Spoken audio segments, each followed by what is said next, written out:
শরীফ আখলিস দীনাকা ইয়াকফিকাল আমালুল কলিল। 1 নম্বর হাদিস শরীফের অর্থ তোমার ঈমানকে খাঁটি করো, অল্প আমলই নাজাতের জন্য যথেষ্ট হইবে। 2 নম্বর হাদিস শরীফ খায়রুকুম মান তাআল্লামাল কুরআনা ওয়া আল্লামা। 2 নম্বর হাদিস শরীফের অর্থ তোমাদের মধ্যে সর্বোত্তম ওই ব্যক্তি যে কুরআন মাজিদ শিক্ষা করে এবং অপরকে শিক্ষা দেয়। 3 নম্বর হাদিস শরীফ তলাবুল ইলমি ফরিদাতুন আলা কুল্লি মুসলিম। 3 নম্বর হাদিস শরীফের অর্থ দ্বীনি ইলম তলব করা প্রত্যেক মুসলমানের উপর ফরজ।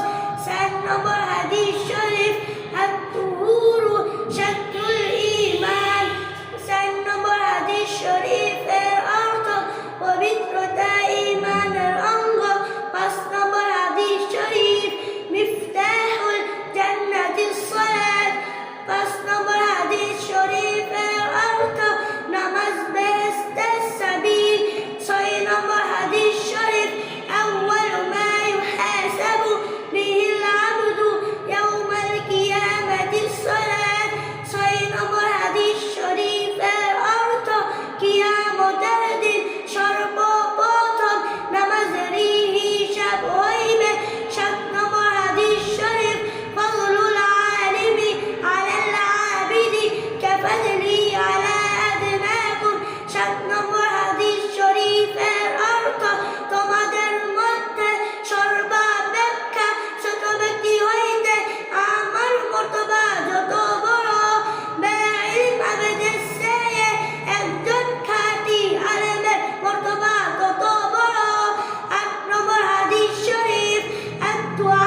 মাশাআল্লাহ মাশাআল্লাহ, খুবই সুন্দর হয়েছে।